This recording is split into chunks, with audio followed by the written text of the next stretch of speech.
The wind in the San Gabriel Valley did not blow. It scoured.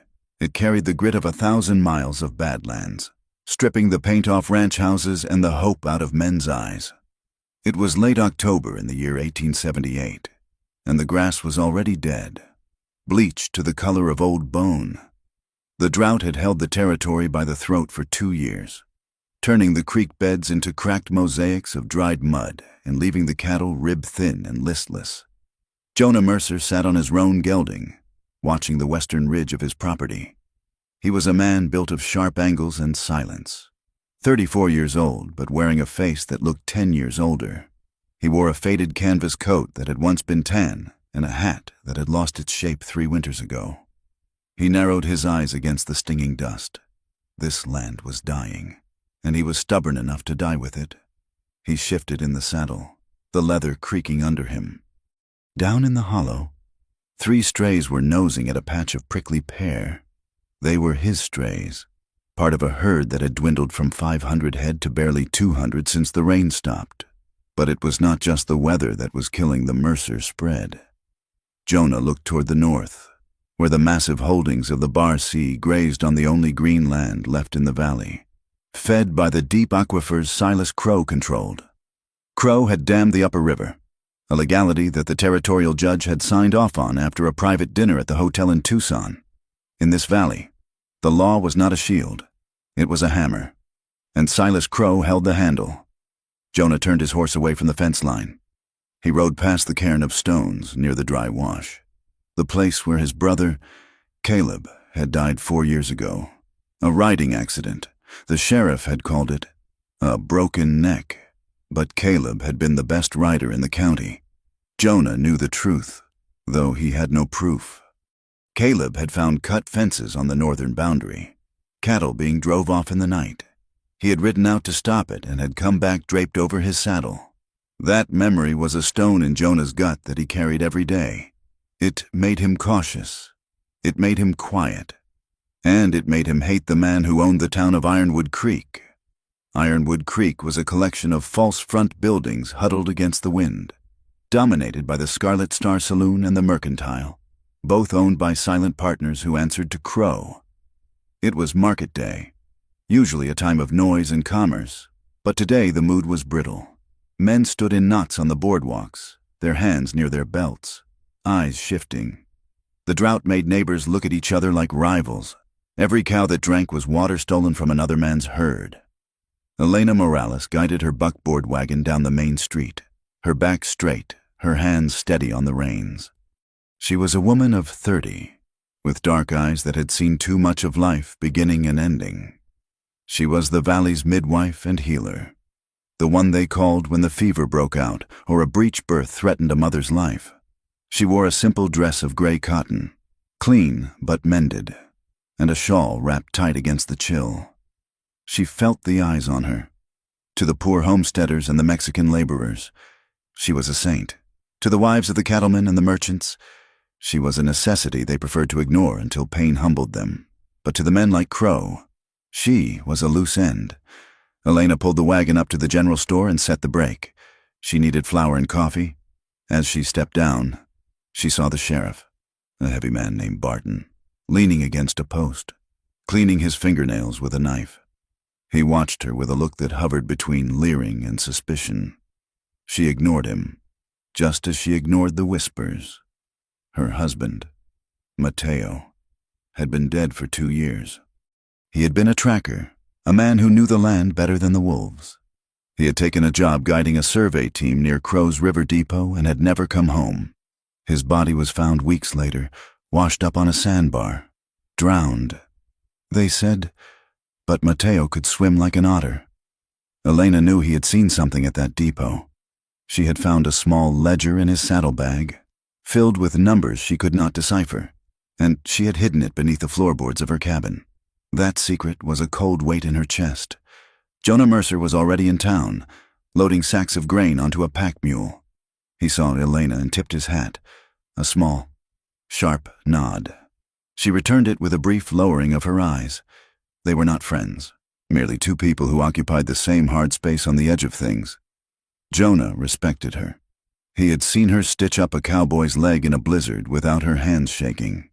That kind of quiet courage mattered to him. The trouble started near the livery stable. A shout went up, raw and angry, followed by the distinctive crack of a pistol. The sound froze the street. Jonah dropped the grain sack and stepped onto the boardwalk. A crowd was already rushing toward the commotion. He followed, his boots heavy on the wood. In the dust of the street, a man lay groaning, clutching his stomach. It was a young ranch hand from the Bar C, a boy named Toby, a habitual drinker.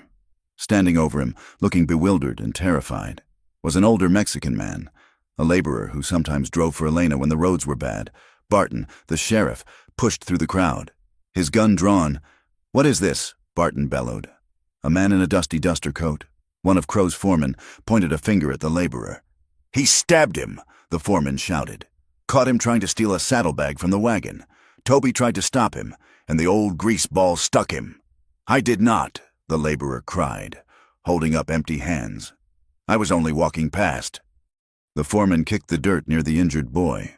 "And look here." He stooped and picked up a small canvas sack from the ground.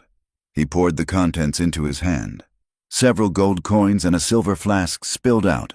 "Found this on him." The foreman lied, his voice loud enough for the back of the crowd to hear. "And look at this." He held up a small, distinctively carved wooden cross. Everyone knew that cross. It belonged to Elena. She had given it to the laborer to fix the clasp just that morning. Elena pushed through the crowd, her face pale. "That is mine," she said, her voice shaking but clear. "I gave it to him to repair." The foreman turned on her, a wolfish grin spreading under his mustache. "Is that so? Or maybe you paid him to cause a distraction? We know you have been asking questions about the depot. Widow, maybe you and your peons are done asking and started stealing." The crowd murmured. The mood shifted instantly, turning ugly. The fear of the drought, the anger at the failing land. It all needed a target. And suddenly, here were two, a foreigner and a woman who knew too much. Sheriff Barton looked at the crowd, gauging the temperature. He saw the foreman's nod. "Arrest her too," Barton said. "Accomplice to attempted murder and theft? No." Elena stepped back, but two men grabbed her arms. The crowd surged.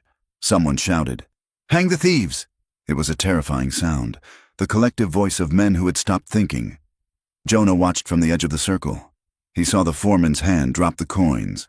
He saw the way the injured boy wasn't bleeding as much as a gutted man should, and he saw the look in Elena's eyes. Not fear, but a terrible, resigned realization. He stepped forward. "Let her go," Jonah said. His voice was not loud, but it cut through the noise like a whip crack. The crowd turned. Jonah Mercer stood in the center of the street, his hands hanging loose by his sides. He did not look like a hero. He looked like a tired man who had reached his limit. Barton sneered. "Stay out of this. Mercer, this does not concern you." Jonah pointed at the injured boy. "That boy is not stabbed. He is holding a pouch of red dye. I can smell the cochineal from here." The foreman's hand went to his gun. "You calling me a liar? I'm calling you sloppy," Jonah said. "And I'm saying you are not taking this woman." The foreman drew. Jonah moved. He did not draw a gun. He swung the heavy grain sack he had been holding in his left hand, swinging it with the momentum of a hammer. It caught the foreman in the side of the head with a sickening thud. The man went down like a felled tree. The crowd gasped. The spell of mob violence faltered for a second, confused by the sudden aggression from the usually quiet rancher. Jonah grabbed Elena's arm. "Move!" He shoved her toward his horses. The sheriff was shouting, fumbling with his holster. A shot rang out, kicking up dirt near Elena's boot. "Get on the horse!" Jonah commanded. Elena scrambled onto the roan gelding. Jonah vaulted up behind her, not bothering with his own stirrups. He kicked the horse hard.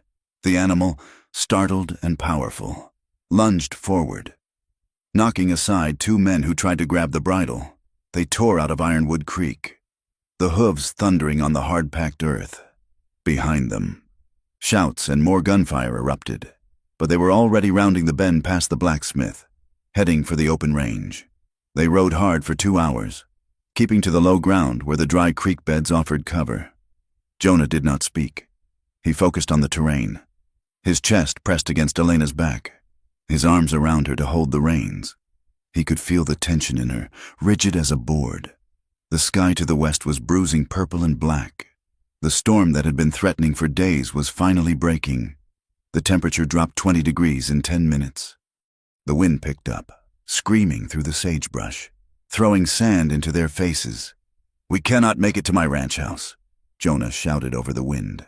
"They will look there first, and this storm is going to be bad." "Where are we going?" Elena asked, her voice snatched away by the gale. "Line cabin," Jonah yelled. 5 miles up the ridge."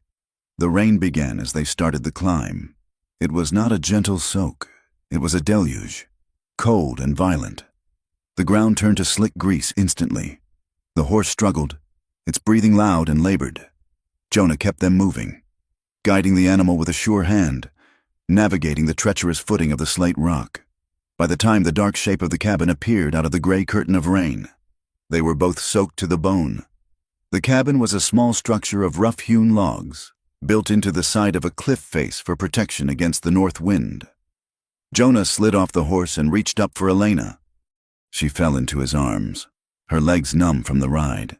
He held her for a second longer than necessary to steady her, then pulled her toward the door. Inside, the air was stale and cold, but dry. Jonah shoved the door shut against the wind and dropped the latch. The silence inside was sudden and ringing. He moved quickly, striking a lucifer match against the wall and lighting a kerosene lantern that hung from a nail. The yellow light pushed back the shadows, revealing a single room with a stone hearth, a narrow bunk, and a table with a crippled leg. Elena stood in the center of the room, shivering violently. Her dress was plastered to her skin, and her hair hung in wet ropes. "There is wood in the box," Jonah said, his voice rough. "Start a fire. I have to put the horse in the lean-to." He went back out into the storm. When he returned 10 minutes later, a small fire was crackling in the hearth. Elena was huddled before it, rubbing her arms. Jonah took off his soaked coat and hung it on a peg. He walked to the fire and stood opposite her. The danger of what he had done was settling on him now. He had assaulted a Crow employee and broken a suspect out of custody. He was a ruined man, and likely a hunted one. "Why?" Elena asked. She did not look at him, staring into the flames. Jonah took a breath. The heat of the fire was beginning to sting his frozen hands. "I saw the dye," he said, "and I saw the way Barton looked at you. They were not going to take you to a jail cell. Elena, you know that." "I know," she said softly. "But you threw your life away for me? You are a cautious man. Jonah Mercer, everyone says so. Maybe I got tired of being cautious," he said. He moved to the corner of the room where a stash of supplies was kept in a tin box. He pulled out a strip of dried beef and a small sack of coffee beans. Elena watched him. The firelight cast deep shadows on his face, highlighting the scar on his jaw and the weary set of his shoulders. She had always thought of him as part of the landscape, hard, unmoving, indifferent. She realized now she had been wrong. "You have no reason to help me," she said. "I have a brother who died because no one stood up for him," Jonah said, his back to her as he ground the coffee with a stone in a bowl. "I did not help him then. I was too slow. I was too afraid of what Crow might do." He turned to face her. "I am not that man anymore," he said. Elena looked at him, really looked at him, for the first time in years. She saw the grief etched around his eyes, a mirror of her own. "My husband did not drown," she said. The words came out unbidden. "I know," Jonah said. He walked over and handed her a piece of the dried beef. "Eat," he said. "It will be a long night." The storm raged outside, battering the logs. The wind howled like a lost soul, a sound that made the small cabin feel like the only safe place in the world. They ate in silence, sitting on the floor near the hearth. The intimacy of the space was overwhelming. There was nowhere to look but at each other. Jonah watched the firelight play on Elena's face. She was beautiful, even with the exhaustion and the fear. There was a strength in her jaw, a resilience that he recognized because he had spent a lifetime trying to cultivate it in himself. "You should not have the burden of me," Elena said. "If they find us, they will hang you too." "They will not find us tonight," Jonah said. "The rain will wash out the tracks, and Crow's men are fair-weather fighters. They are in the saloon now, drinking to their own bravery." He poured water from a canteen into a small pot and set it on the fire. "Tell me what happened at the depot," Jonah said. "If I am to be hanged, I want to know what I am dying for." Elena hesitated. She pulled her shawl tighter around herself. "Mateo saw them unloading crates at night," she said. "Not cattle, not grain, crates that were too heavy for 2 men to lift. He said they bore the stamp of the army, but they were being moved onto wagons headed south, toward the border." "Guns," Jonah said. It was not a question. "Yes." She said, "Rifles, stolen from the supply trains and sold to the highest bidder in Mexico. Crow is not just a cattleman. He is a runner." Jonah nodded slowly. It made sense. The cattle business was too lean to support the kind of wealth Crow displayed. The bribery, the hired guns, it all cost money that cows couldn't pay for in a drought.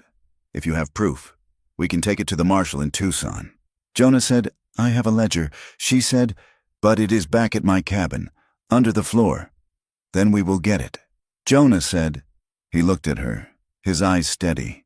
Elena felt a strange sensation in her chest. It was not just gratitude. It was the feeling of a burden being shared, a weight being lifted by another pair of hands. She had been alone for 2 years, holding the world at bay with a stiff spine and a silent mouth. To have someone stand beside her, to have someone fight for her, was a shock that made her want to weep. She reached out and touched his hand. His skin was rough, calloused from years of rope and wire. "Thank you," she whispered. Jonah looked down at her hand covering his. He did not pull away. The touch sent a jolt through him that had nothing to do with the cold. He looked up, meeting her gaze. The air in the cabin seemed to thin, making it hard to breathe. He saw the fear in her eyes, but also a desperate need. It was the same need he felt when he woke up in the empty ranch house, the silence ringing in his ears. It was the need to be known, to be seen, to be something other than a survivor. "You are cold," he said. His voice was lower now, husky. "I have been cold for a long time," she answered. The double meaning hung in the air. Jonah slowly turned his hand over, interlacing his fingers with hers. It was a small gesture, tentative and terrifying. "We should rest," he said. "The fire will die down soon." There was only one bunk. It was narrow, a frame of pine poles with a straw tick mattress. Jonah looked at it, then at the floor. "I will take the floor," he said. "No," Elena said. "The floor is drafty, and we have only 2 blankets." She stood up, her hand still in his. "We must share the warmth." She said, "It is only practical." Jonah stood. He was close to her now, close enough to smell the rain on her skin and the faint scent of sage she carried. "It is dangerous," he said. And he was not talking about the posse. "I know," she said. They moved to the bunk. It was a tight fit. They lay down fully clothed, back to back at first, the blankets pulled up to their chins. The darkness of the cabin was absolute, save for the dying embers of the fire. Jonah lay awake, listening to the storm. He could feel the heat of her body pressing against his spine. Every breath she took, he felt it was a torture and a comfort all at once. Slowly, in the grip of the cold, they turned, not to embrace, but to huddle. Elena's head rested near his chest. Jonah's arm lay cautiously over her waist. Outside the blanket, he could feel her shivering subside. "Jonah?" she whispered in the dark. "Yes, do you hear that?" He listened. Above the wind, there was a rhythm, a dull thudding. "Thunder." He said. "No," she said. "Hoofbeats." Jonah stiffened. He listened harder. It was faint, distorted by the gale, but it was there. The sound of riders moving in the valley below. "They are searching," Jonah said. He pulled her slightly closer. An instinct of protection. "Sleep." "Elena," he said, "they cannot track us in this mud. The storm is hiding us." She relaxed against him, trusting his word. Jonah stared into the dark. He knew the storm would pass. He knew the morning would bring clear skies and sharp eyes. He knew that by this time tomorrow, they might both be dead. But as he felt the steady rise and fall of her breathing against his ribs, Jonah Mercer realized something else. He realized that for the first time since they lowered his brother into the hard earth, he was not just surviving, he was living, and he would kill any man who tried to take this fragile, dangerous warmth away from him. He closed his eyes, his hand tightening slightly on her hip, and let the storm rage. The rain finally ceased on the third day, leaving the San Gabriel Valley draped in a heavy, suffocating silence. The storm had not cleansed the land so much as drowned it. The dry creek beds were now swollen torrents of brown sludge that tore away the banks, and the flats were treacherous expanses of sucking mud that could snap a horse's leg as easily as a dry twig. Inside the line cabin, the air was thick with the smell of wood smoke and damp wool. The space was barely 10 feet across, a rough box of pine logs chinked with mud and straw, built for survival, not comfort. For Jonah Mercer and Elena Morales, it had become the entire world. Outside, the natural world had turned predatory. The wolves, driven down from the high timber by the storm, prowled the perimeter of the clearing. Their calls were not the lonely songs of the summer months, but the sharp, yipping cries of hunger. Jonah heard them scratching at the base of the logs in the dark, testing the walls of their sanctuary. It was a grim reminder that out here, weakness was a dinner bell. Jonah sat on a crate near the hearth, trying to mend a tear in his bridle with an awl and a strip of rawhide. He moved his left arm stiffly, a grimace flickering across his face every time he had to apply leverage. Elena watched him from the bunk. She had spent the last 2 days scrubbing the cabin, organizing their meager rations, and pacing the 3 steps from the door to the wall. Her hands, usually so busy with the work of healing, felt empty and useless. "Let me see it," she said. Jonah did not look up. "It is fine, just a stiff muscle. You hold your shoulder like it is made of glass," Elena said, standing up. "And you grunt every time you lift the coffee pot. Take off the shirt." "Jonah!" He hesitated, then set the bridle down. There was no point in arguing with her. He had learned that quickly. Beneath the quiet demeanor lay a will of iron. He unbuttoned the flannel shirt and shrugged it off, wincing as the movement pulled at his back. Elena moved behind him. The firelight cast her shadow long against the logs. She touched his skin, her fingers cool and confident. Jonah's back was a map of hard living, scars from barbed wire, the pale burn mark from a branding iron accident in his youth, and the knotted ridges of muscle built by lifting things heavier than any man should. She pressed her thumb into the muscle near his left scapula. Jonah hissed, his breath catching in his teeth. "This is not a muscle strain," she said softly. "This is an old break. It healed badly. A horse kicked me 5 years ago," Jonah admitted. "I wrapped it tight and kept riding. It was calving season. There was no time to lie in bed." Elena's fingers worked the knot, digging deep into the tissue. The pain was sharp, but behind it, there was a release, a loosening of tension he had carried for half a decade. "You treat your body like a tool you do not own," she said, her voice tinged with a mix of anger and sadness. "You endure the pain because you think suffering is the price of living. Is it not?" Jonah asked. "In this valley?" Elena stopped her massage for a moment, her hand resting flat against his warm skin.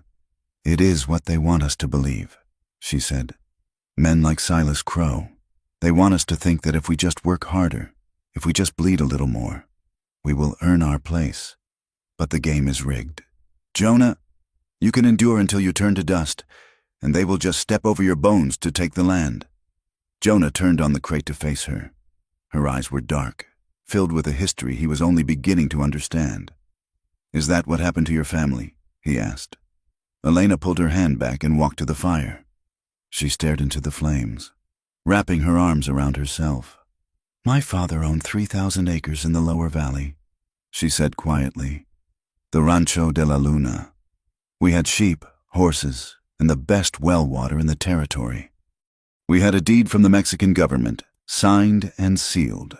She picked up a piece of firewood and tossed it into the hearth. Sparks flew up the chimney. "When the territory changed hands, The new laws came. She continued. Suddenly, the deed had to be verified. There were fees, lawyers who spoke a language my father did not understand. Then came the taxes, levied on land they said was improved, even when it was just scrub. She turned to Jonah. Crow's father was the one who lent us the money to pay the taxes. She said. He smiled and shook my father's hand. He called it a neighborly loan, but the interest compounded every month. When the drought came in '65, we could not pay. They did not just take the land. Jonah, they took our history. They burned the house to clear the view. My father died of a heart attack a month later. He died of shame. Jonah listened, the anger simmering in his gut. It was a story he had heard in fragments across the West. The slow, bureaucratic strangulation of the people who had been there first. I am sorry, he said.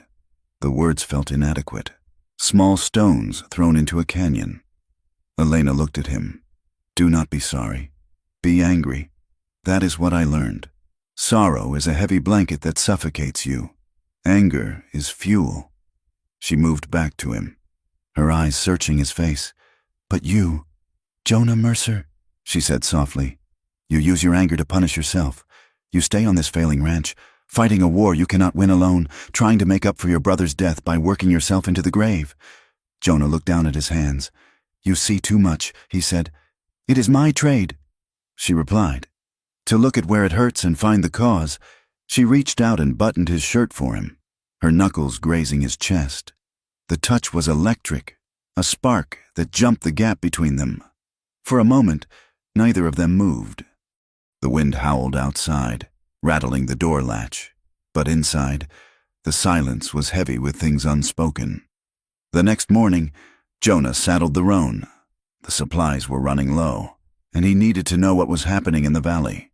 He could not leave Elena alone for long, but ignorance was a danger they could not afford. I will be back before sundown, he told her, checking the load of his Winchester rifle. Keep the door barred. If you hear horses, go into the root cellar and pull the rug over the trap door. Do not come out for anyone but me. Be careful, Elena said. She stood in the doorway, wrapped in one of his old coats.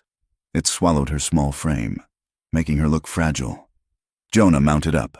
He looked at her one last time, memorizing the line of her jaw, the way her hair fell across her forehead. He nodded once, then turned the horse toward the ridge. He rode wide, keeping to the timberline, avoiding the main trails. The land was a wreck. Carcasses of drowned cattle were tangled in the mesquite bushes near the wash. The mud sucked at the horses' hooves, making the travel slow and exhausting. He met his foreman, a grizzled man named Dutch, at the old windmill on the north section of the Mercer land. It was a prearranged signal. A white cloth tied to the vane meant Dutch was there. Dutch was waiting in the shadow of the water tank, smoking a pipe. He looked tired. I thought you might be dead, Dutch said by way of greeting. Not yet, Jonah said. What is the word? Bad, Dutch said. He spat into the mud. Crow has the whole town spun up. He has got a posse riding, about 20 men. Half of them are his hired guns, but the other half are regular folks, shopkeepers, small ranchers. He has them scared. Jonah, he is telling them that the Mexican widow is part of a bandit ring that is coming to burn the town. Lies, Jonah said. Does not matter if it is a lie if folks believe it, Dutch said. They are searching every barn and outbuilding from here to the river. They hit the Thompson place yesterday. Turned the house upside down. Did they come to my place? Dutch nodded. Sheriff Barton was there. He poked around, asked where you were. I told him you were up in the high pasture looking for strays after the storm. He did not look like he believed me, but he did not have a warrant to tear the house apart yet. Jonah tightened his grip on the reins. They are pushing hard. They are offering a reward. Jonah, Dutch said quietly, $500 for her. $200 for anyone harboring her. That is a lot of money in a drought. Jonah looked at his foreman. Dutch had been with the Mercers for 10 years. He was loyal, but every man had a breaking point. And you? Jonah asked. Dutch looked offended. He took the pipe out of his mouth. I eat your bread. Jonah, I do not sell my friends. But I am telling you, the boys in the bunkhouse are nervous. If Crow squeezes harder, I cannot promise everyone will hold their tongue." Jonah nodded. "I understand. Keep them busy. Tell them I'm tracking a mountain lion that has been taking calves." Dutch looked at him sharply. "Is she worth it?" "Jonah, losing the ranch, losing your life." Jonah looked out across the valley, gray and desolate under the winter sky. He thought of the fire in the cabin, the way Elena's hand felt on his shoulder. She is the only thing in this valley that is real.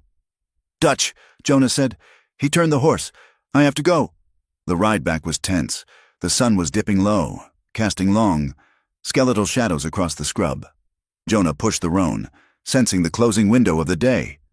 He was 2 miles from the cabin, crossing a narrow ravine, when he heard the jingle of bit chains. He pulled the roan up sharply, guiding it into a thicket of scrub oak. He dismounted and clamped his hand over the horse's muzzle.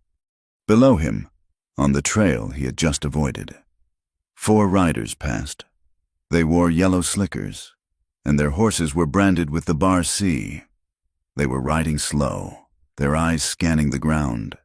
"Look at the tracks here," one man said. "Pulling up. Fresh. The mud is churned up."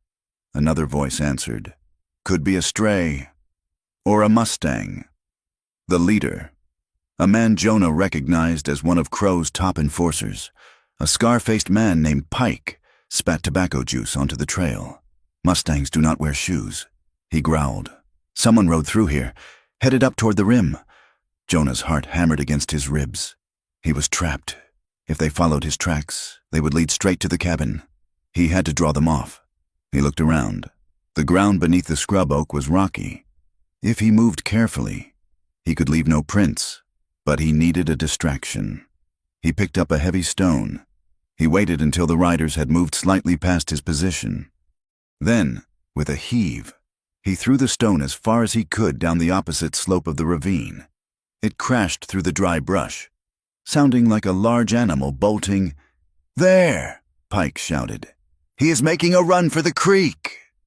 The riders spurred their horses, tearing down the slope away from Jonah, chasing the sound. Jonah waited until the sound of their hooves faded into the distance. He let out a breath that felt like it had been held for an hour. He mounted the roan and rode, not toward the cabin, but in a wide, looping circle, riding through the stream bed to wash his tracks, doubling back only when he was certain the land was empty. It was fully dark when he reached the cabin. He stripped the saddle off the horse in the lean-to and shoved the door open. Elena was standing by the hearth, holding a heavy iron poker. She lowered it when she saw him, her face draining of color. "You were gone so long," she whispered. Jonah barred the door. He slumped against the wood, the exhaustion crashing down on him. The adrenaline of the encounter was fading, leaving his limbs shaking and his mind raw. They were close. He said, "Crow's men, they found my tracks near the ravine." Elena dropped the poker. It clanged loudly on the stone hearth. She took a step toward him. "Did they see you?" "No, but they are hunting." "Elena, they are not just looking. They are hunting. Like we are wolves." He walked over to the fire, shivering. The cold had seeped into his bones during the ride. He held his hands out to the flames, but he could not stop the trembling. It wasn't just the cold, it was the rage, the fear, the sheer weight of holding up the sky for another day. Elena watched him.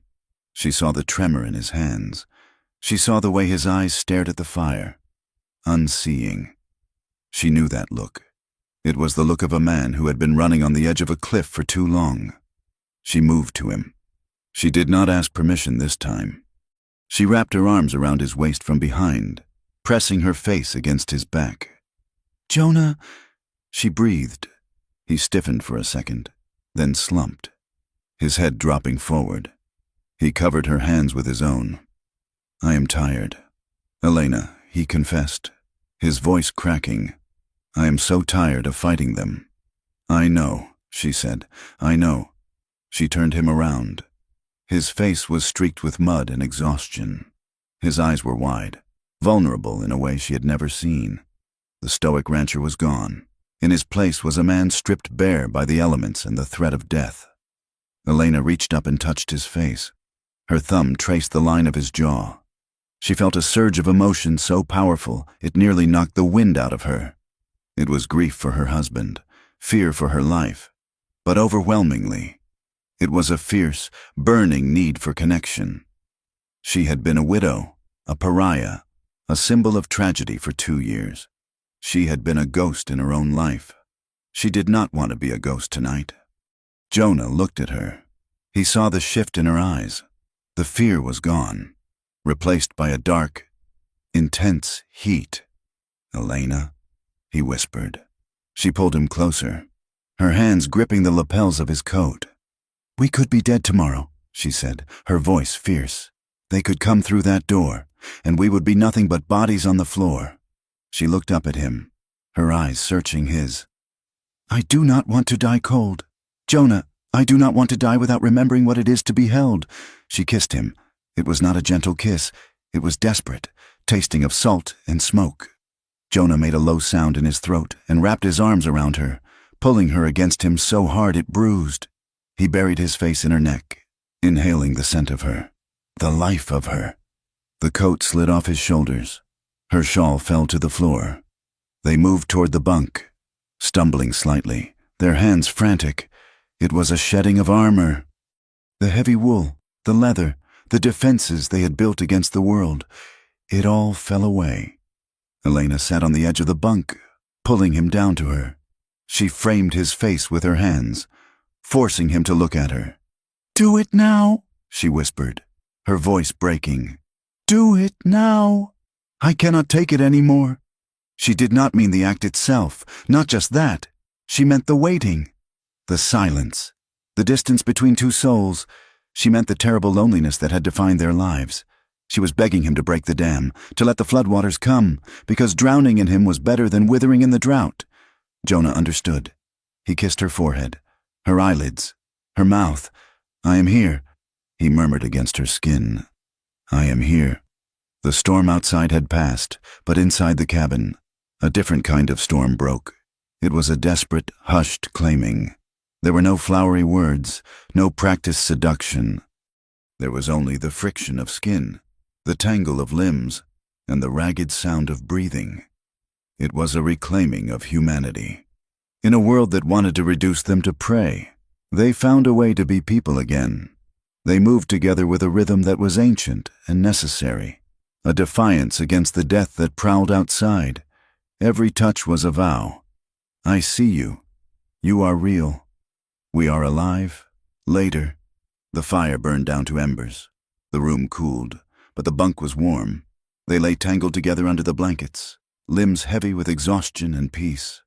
Jonah held her, his arm serving as her pillow. He traced the line of her spine with his hand. He felt a fierce protectiveness that frightened him. Before, he had helped her because it was the right thing to do. Now, he helped her because she was a part of him.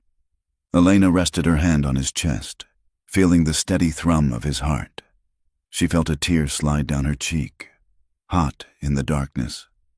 She brushed it away before he could notice. "Jonah," she whispered. He hummed in response. "Half asleep." "Thank you," she said, "not for saving my life, for giving it back to me." Jonah kissed the top of her head. He did not speak. He held her tighter, staring into the dark, listening to the wind, knowing that everything had changed. He had crossed a line, and there was no going back. The morning light was gray and unforgiving. It filtered through the cracks in the shutters, illuminating the dust motes dancing in the cold air. Jonah woke first. The reality of the day hit him before his eyes were fully open. The weight of Elena against him was a comfort, but it was also a terrified realization. He shifted carefully, not wanting to wake her, but she stirred. She opened her eyes, and for a moment they were soft with sleep. Then memory returned, and the guard went back up, though not as high as before. She sat up, pulling the blanket around her shoulders. The air was freezing. Jonah sat up beside her. He ran a hand through his hair. The intimacy of the night before hung between them, heavy and undeniable. It was not a regret, but it was a complication. Affection was a liability when you were being hunted. It made you hesitate. It made you fear loss. But as Jonah looked at her, he knew it was also the only reason to keep fighting. "We cannot stay here," he said, his voice rough with sleep. "They are too close. If they circle back to the ravine, they will find the tracks I missed." Elena nodded. "Where do we go?" Jonah stood up and began to dress. His movements were efficient. The rancher returning to work. "We do not run anymore," he said. "Running is just dying slowly." He pulled on his boots and looked at her. "We need to know why.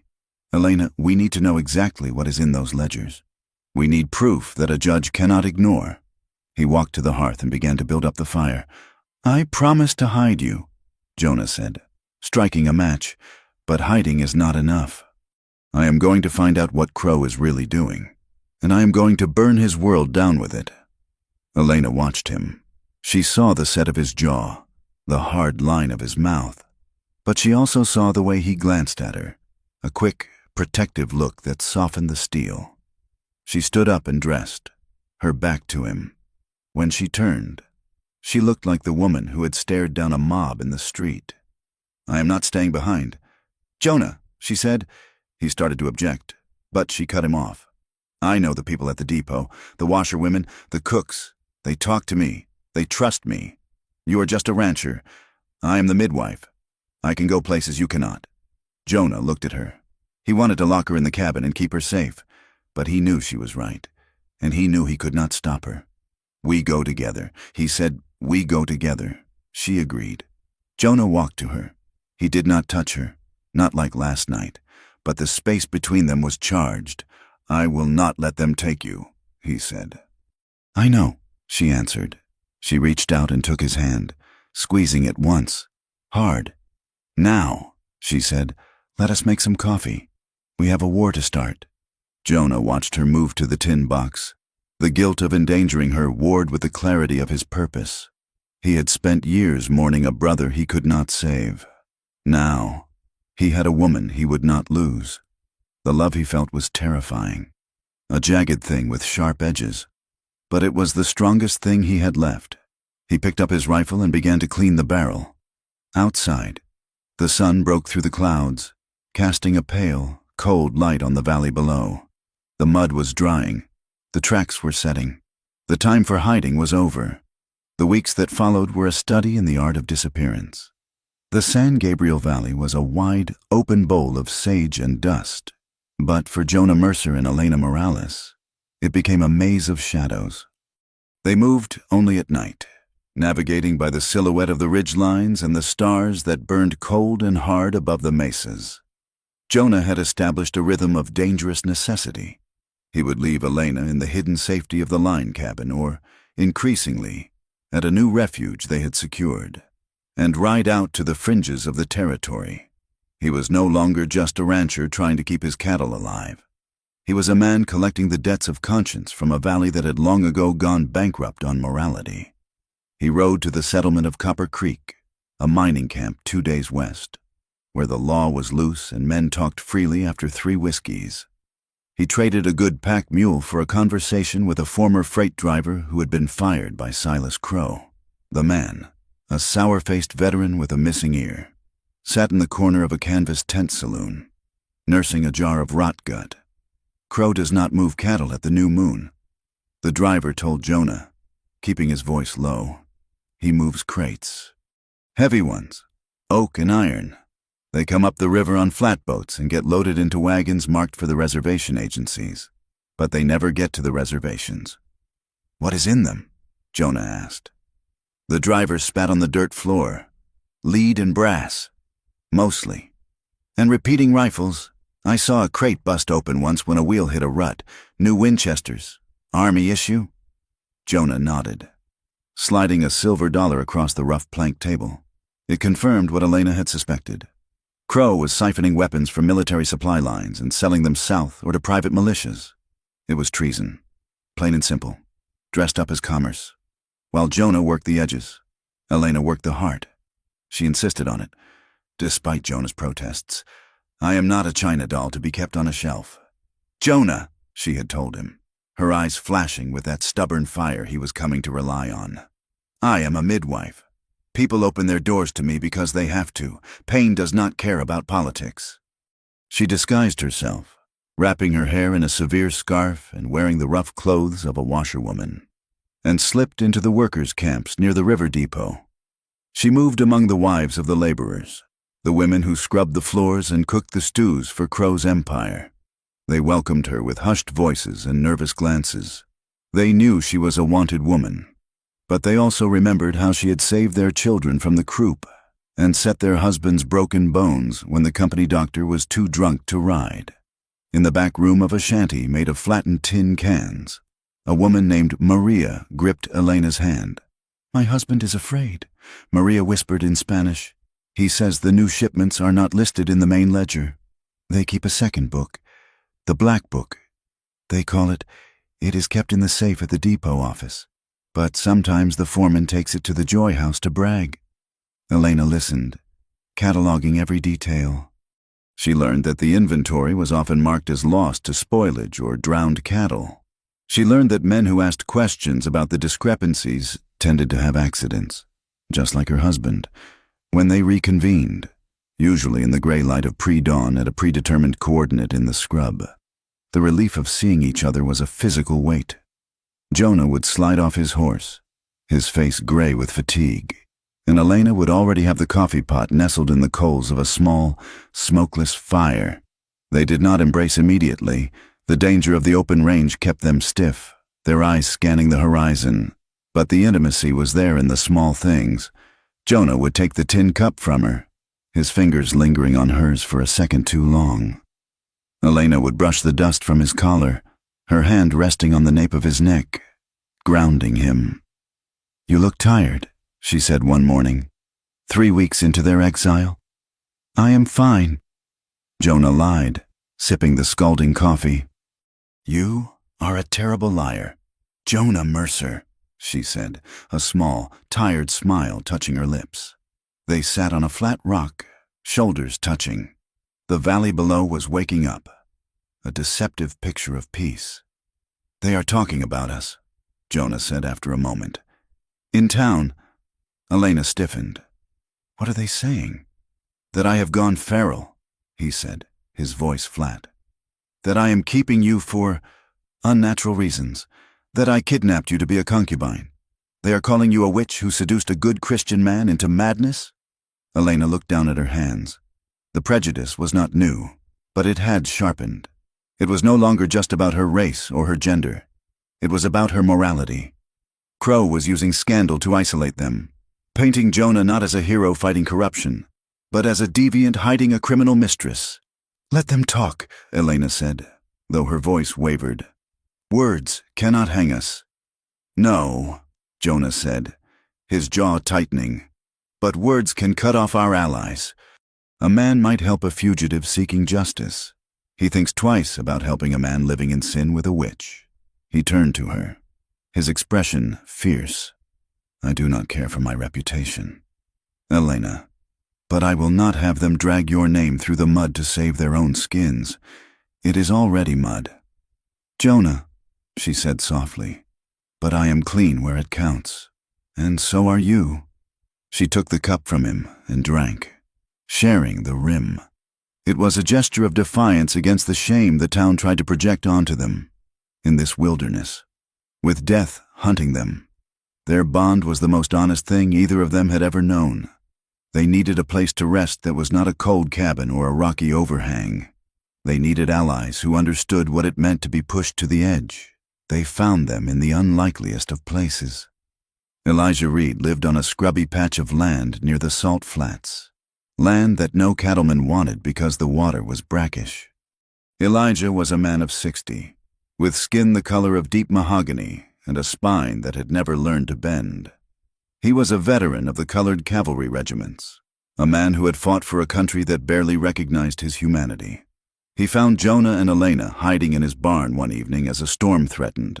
Instead of raising the alarm, he raised a lantern and looked them over with cool, appraising eyes. "I wondered when you two would show up," Elijah said, his voice a deep rumble. "We can leave," Jonah said, stepping in front of Elena. "We just needed shelter from the hail." Elijah snorted. "I did not say you had to leave. I said I wondered when you would show up. I've been watching the smoke signals. You move good, Mercer, but you leave a trail if a man knows how to look." He motioned them toward the house. "Come inside. I have stew, and I have a shotgun by the door for anyone who comes asking questions they should not." Inside Elijah's small, immaculate cabin, they met Mei Lian. She was a slight woman of 40, wearing a pristine white blouse and dark trousers. She ran the laundry in Ironwood Creek, washing the stains out of the shirts of the men who ran the valley. She was saving every penny to buy a plot of land for a peach orchard, a dream the town laughed at. Mei Lian sat at the table, her hands folded. She did not speak much, but when she did, the room went silent. "I found this in the pocket of the foreman's vest," she said, sliding a small, crumpled piece of paper across the table. "He was drunk when he dropped off his wash. He did not check his pockets." Jonah picked it up. It was a bill of lading, hastily scrawled. It listed 50 head of cattle, but the weight listed was far too heavy for cows. And the destination was not a stockyard, but a mining outpost in Sonora known for harboring revolutionaries. "It proves nothing by itself," Jonah said, frustration edging his voice. "It is just numbers. It proves patterns," Elijah said, ladling stew into bowls. "Crow thinks he is a king. Kings get sloppy. He thinks no one looks at the laundry woman or the old soldier on the salt flats." He sat down, his chair scraping the wood floor. "You have friends." "Jonah," Elijah said, "we do not have money. We do not have the judge's ear. But we have eyes, and we have been waiting for someone to light a match." Elena looked at Elijah, then at Mei Lian. She felt a lump rise in her throat. For weeks, she and Jonah had felt entirely alone, two people holding back the ocean. To see these faces marked by their own battles offered a sudden, overwhelming sense of solidarity. "Why?" Elena asked. "Why risk this for us?" Mei Lian looked up, her expression serene, but her eyes hard as flint. "Because last year, Crow's son ran over my garden with his horse for sport," she said, "and when I complained, the sheriff told me to be grateful he did not burn my shop." Elijah nodded. "And because this valley is choking to death on fear, ma'am." A man gets tired of holding his breath. The group formed a council of necessity. They met in Elijah's barn or behind Mei Lian's drying racks under the cover of moonless nights. They pieced together the fragments of Crow's empire. It became clear that Crow's power was a house of cards held together by the illusion of invincibility. He relied on the fact that the ranchers didn't talk to the homesteaders didn't talk to the Mexicans, and no one talked to the Chinese. He kept them separated, suspicious of one another. But Jonah and Elena were the thread stitching them together. "We need a witness," Jonah said one night. "The map of the valley spread out on a hay bale.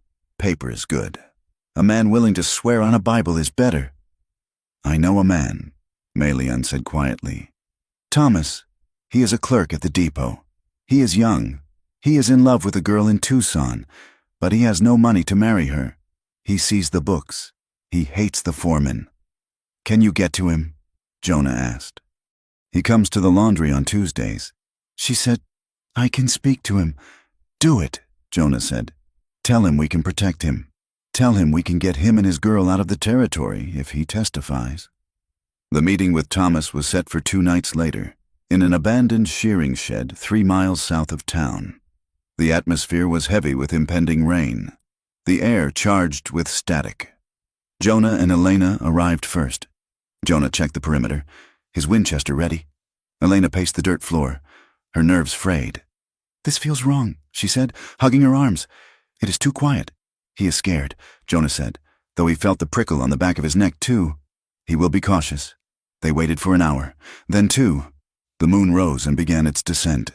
"He is not coming," Jonah said finally. "Then we go to him." Elena said, "If he got cold feet, we have to convince him." They rode carefully toward the outskirts of town, leaving their horses in a grove of cottonwoods and moving on foot toward the small boarding house where Thomas lived. The town was asleep, the windows dark. But as they approached the stable behind the boarding house, they saw a lantern burning. Jonah signaled for Elena to stay back, but she shook her head and moved with him. They crept to the stable door, which was hanging slightly ajar. Jonah pushed it open with the barrel of his rifle. The air inside smelled of hay and manure, but under that, the copper tang of blood and the void of death. Thomas was there. He was hanging from a rafter, a rope thick around his neck. His feet dangled a foot off the ground. A step stool lay kicked over nearby. "Oh, God!" Elena gasped, her hand flying to her mouth. Jonah moved quickly, cutting the rope and catching the body, lowering it to the ground. He checked for a pulse, though he knew there would be none. The boy's skin was already cooling. "He did not do this," Jonah said, his voice grim. He pointed to the boy's hands. The knuckles were bruised and bloody, and there was a smear of dirt on his cheek that looked like a boot print.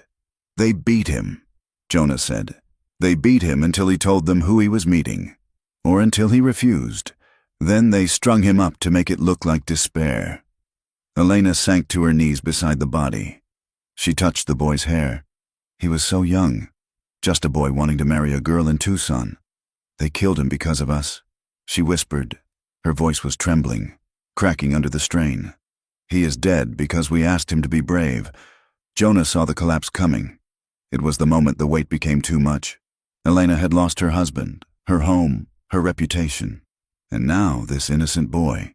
She began to shake. Deep, racking tremors that had nothing to do with the cold. "I cannot do this. Jonah," she sobbed, the tears finally spilling over. "I cannot walk over any more bodies. It is too much blood." "The land wants blood, and it is taking everyone." Jonah dropped his rifle and knelt beside her. He did not offer false platitudes. He did not tell her it would be all right, because it wasn't all right. It was a nightmare. Instead, he grabbed her shoulders, his grip hard and grounding. "Look at me." "Elena." She shook her head, sobbing into her hands. "Look at me," he commanded, his voice sharp but not cruel. She looked up, her face wet, her eyes wild with grief. "He is dead," Jonah said, "and that is a tragedy that will haunt us. But if we stop now, he died for nothing. If we break now, Crow wins. And if Crow wins, 10 more boys like Thomas will die next year." He pulled her into him, wrapping his arms around her, rocking her slightly as they knelt in the straw beside the dead boy. "I know it is heavy," he whispered into her hair. "I know it feels like it will crush you, but I am holding it with you. You are not carrying this alone." Elena clung to him, her fingers digging into his coat. She wept for Thomas, for Mateo, for the life she had lost. She wept until the well was dry. And through it all, Jonah held her. He was the anchor in the storm, the steady rock that refused to move. He absorbed her grief without crumbling. Finally, the sobs subsided into ragged breaths. Elena pulled back slightly, wiping her face with her sleeve. Her eyes were red, but the wildness was gone, replaced by a cold, desolate clarity. "They killed him to hide the book," she said. Her voice was a rasp. "Yes," Jonah said. "Thomas would not have destroyed it." She said, "He wanted insurance. He wanted a way out." She stood up, her legs unsteady but holding. "Where would a boy hide the most valuable thing he owned?" she asked. "Not here, not where they could find it." Jonah stood up with her. He thought about what Mei Lian had said. Thomas was in love. Letters. Jonah said, "Did he write to the girl?" "Every week," Elena said. Mei Lian said he mailed them on Fridays. They searched the boy's small room in the loft of the stable. It had been tossed, the mattress slashed, the drawers emptied. Crow's men had been thorough, but they had been looking for a ledger, a big, bound book. Jonah saw a loose floorboard near the window, but it had already been pried up, empty. Elena looked at the boy's boots, sitting neatly by the door. She picked one up. It was light. She picked up the other. It felt different. The heel was slightly loose. She turned it over. The leather of the heel had been pried open and tacked back down. "Jonah," she said. He took the boot and used his knife to pry the heel cap off. Inside, hollowed out of the stacked leather, were folded pages. Not a whole book, but pages torn from a ledger. Jonah unfolded them carefully. They were covered in tight, nervous handwriting. Dates, shipments, names of army quartermasters who had signed off on lost inventory. And at the bottom of one page, a note about a payment made to Silas Crow for services rendered in the suppression of local dissent. It was the smoking gun. It linked the cattle business, the stolen rifles, and the bribery. "We have it," Jonah said. He looked at Elena. The triumph was ash in his mouth because of the body downstairs. But it was there. Elena looked at the papers. "This is the end of him," she said. "Not here," Jonah said. He shoved the papers into his inside pocket. "Sheriff Barton will burn these before he reads them. The judge eats dinner at Crow's table. If we show this to anyone in this valley, we are dead within the hour." Elena nodded. She understood. The valley was a closed loop of corruption. "We have to leave," she said. "We have to go to Prescott," Jonah said. "To the territorial marshal. He is a federal appointee. He hates Crow. It is 200 miles. Elena said, "Through the high desert. In winter. And Crow will be behind us every step of the way," Jonah added. He walked to the window and looked out at the dark outline of the town. "We gather our things. We say goodbye to Elijah and Mei-Lian. And we ride tonight?" "Now," Jonah said. He turned to her. "Are you ready?" Elena looked at the boot in his hand, then at the trap door leading down to the dead boy. She took a deep breath, inhaling the dust and the resolve. "I am ready to watch Silas Crow hang," she said. Jonah nodded. "Then let us go get the rope." They slipped out of the stable, leaving the dead to his rest and the living to their war. As they mounted their horses in the cottonwood grove, the first gray light of dawn was bleeding into the sky. It was not a happy light. It was cold and revealing. Jonah reached out and took Elena's hand one more time. "We do not stop," he said. "Not for cold, not for hunger, not for fear. We do not stop," she echoed. They turned their horses north, away from the valley that had been their home and their prison, and rode toward the mountains. The hunt was on, but for the first time, the prey had teeth. The road to Prescott was not a road at all. It was a scar cut through the high country, a winding torture of basalt and scrub oak that climbed into the thin, freezing air of the Mogollon Rim. Jonah Mercer and Elena Morales rode in a silence dictated by the wind and the constant, gnawing awareness that they were being hunted. They had been riding for 6 days since leaving the valley. The horses were gaunt, their heads low, picking their way through the scree. The temperature dropped with every mile of elevation. At night, the cold was a physical weight, a heavy blanket of frost that settled on their bedrolls and stiffened their joints. They stopped in the settlement of Black Canyon to rest the animals and secure funds. It was a rough collection of shacks and tents serving the silver mines, a place where anonymity could be bought for the price of a drink. Jonah stood in the corral of a livestock agent, a man named Henderson who chewed on a soggy cigar stub. Jonah was selling the 3 pack mules and his prize saddle, a hand-tooled piece of leatherwork that had been his father's. He was also signing over the deed to the water rights of his lower pasture, a desperate liquidation of the only assets he could access from a distance. That is a steep price. Henderson grunted, looking at the papers. "You are selling the heart out of your ranch. Mercer, without those water rights, the land is just dust." "I am buying a future," Jonah said, his voice hard. "Do you have the cash?" Henderson counted out $400 in gold eagles and worn bills. It was a fraction of what the rights were worth. But Jonah took it without blinking. He needed lawyers, and lawyers in the territorial capital did not work for cattle on the hoof. They worked for gold. Jonah walked back to the boarding house where he had left Elena. He found her in the common room, sitting near the stove. The room was crowded with miners and drifters. Elena sat with her back straight, her hands folded in her lap, staring into the fire. Jonah saw the tension in her shoulders before he saw the cause. A clerk, a pale man with ink-stained fingers, was standing over her. "We do not serve your kind in the parlor," the clerk said, his voice loud enough to silence the nearby tables. "Kitchen scraps are around back." Elena did not look up. "I'm a paying guest," she said, her voice steady. "I paid for a room and a meal." The clerk sneered. I do not care what you paid. I care about the decency of this establishment. We do not want greasers sitting where decent folk eat." Jonah crossed the room in 3 long strides.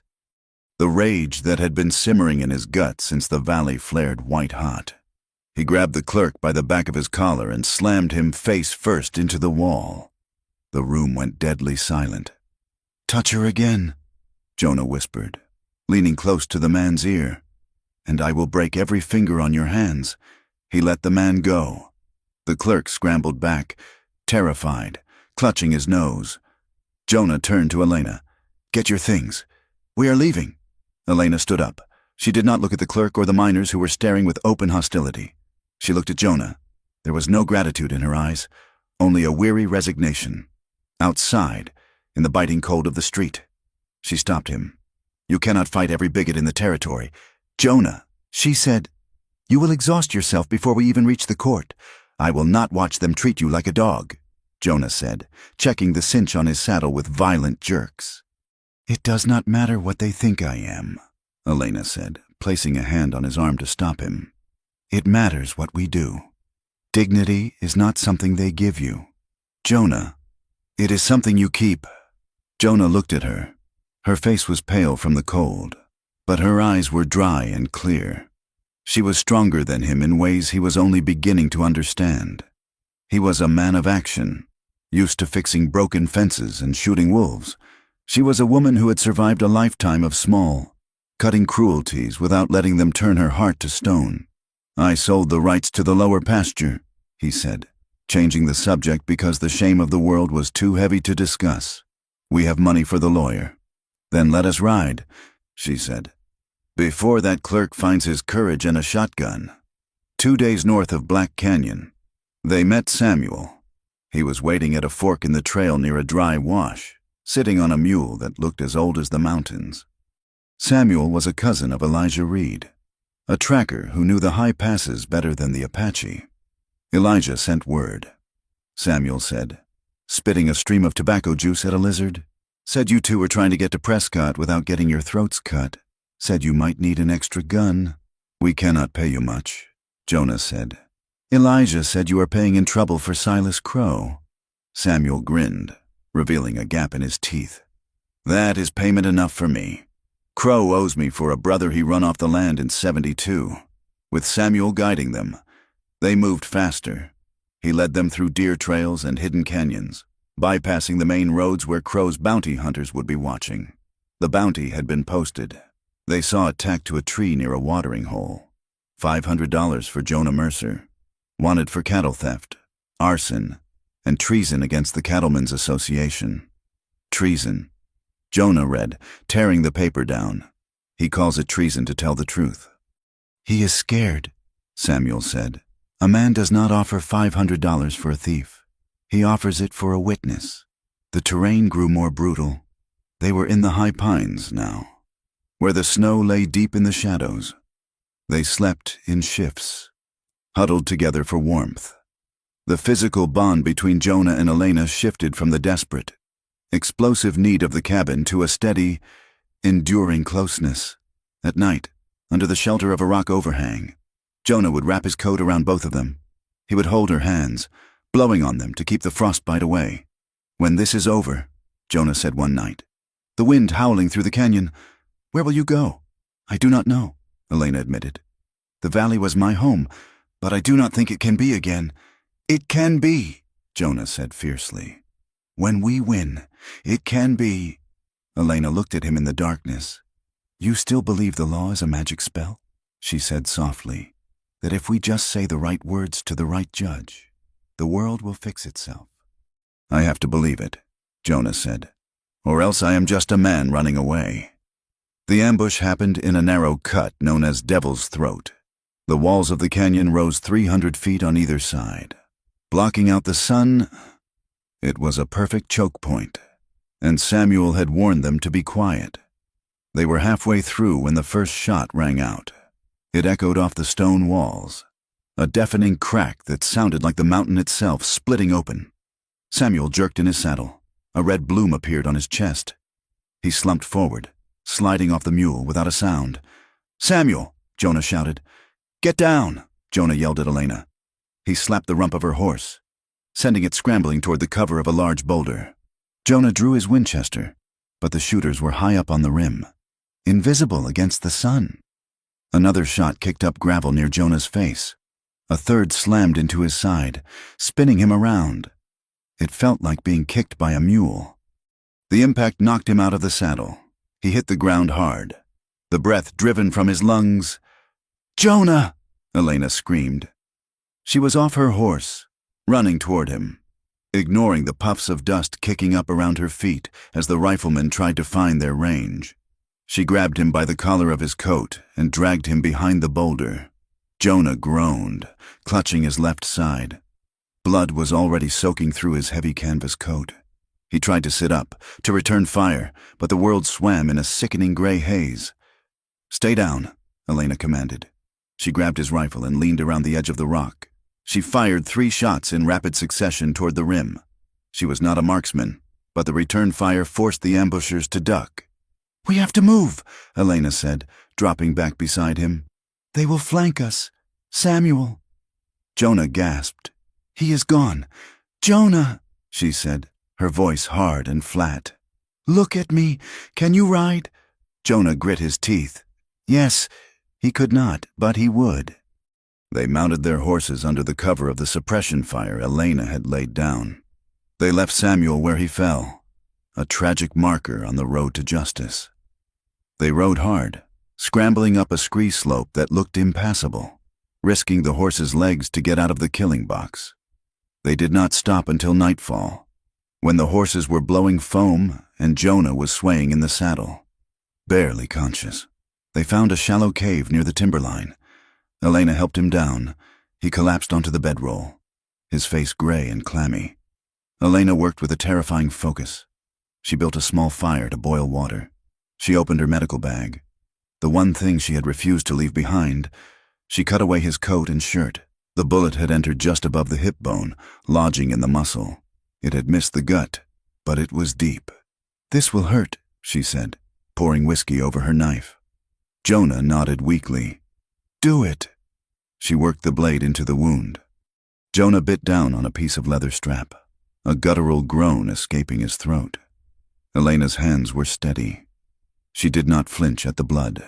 She was a healer, and in this moment, she was fighting Crow with a scalpel instead of a gun. She found the lead and levered it out. It clinked into the tin cup. She poured the rest of the whiskey into the wound to cauterize it, then packed it with clean gauze. Jonah passed out from the pain. He woke hours later. The fire had burned down to coals. Elena was sitting beside him, her hand on his forehead. "You are burning up," she whispered. Jonah tried to shift, but the pain anchored him. He looked at her. Her face was streaked with soot and dried blood. Samuel's blood. His blood. "We should not have come," Jonah rasped. "Samuel is dead. I am half dead. I am dragging you into a grave." "Elena." "Hush," she said, smoothing his hair. "No, listen to me," he said, his voice gaining a frantic edge. "This love, this thing between us, it is a weakness. Crow knows it. He is using it to kill everyone around us." He closed his eyes. "You should leave me here." He said, "Take the horse. Ride to Prescott. Deliver the papers. You have a better chance without a cripple slowing you down." Elena went still. She pulled her hand away from his face. "Is that what you think?" she asked. Her voice was low. "Dangerous." "I am trying to save you," Jonah said. "I am terrified that my love is going to be the thing that destroys you." Elena stood up. She walked to the mouth of the cave and looked out at the dark, snow-dusted trees. She stood there for a long time, the silence stretching until it was thin and brittle. When she turned back, her eyes were blazing. "Do not you dare," she said. She walked back to him and knelt, grabbing his shirt front with both hands. "Do not you dare call this a weakness. Do not you dare try to be the noble martyr who dies alone to save the woman. I am not a damsel in a storybook. Jonah Mercer. I am the woman who dug a bullet out of your side while your hands were shaking too hard to hold a gun." She shook him slightly, ignoring his wince of pain. "You want to protect me? Then stop trying to decide my fate for me. I chose this. I chose the road, I chose the danger, and I chose you." She leaned in close, her face inches from his. "You are afraid," she said. "Good. Be afraid. But do not let the fear make you quiet. Do not let it make you surrender." She gripped his hand, pressing it against her heart. "You remember what I told you in the cabin?" she asked. "When I said I could not take it anymore?" Jonah nodded. "I meant the waiting," she said. "I meant the silence, and I mean it now. Do not just feel this love." "Jonah, do not just feel the guilt. Act on it. Use it."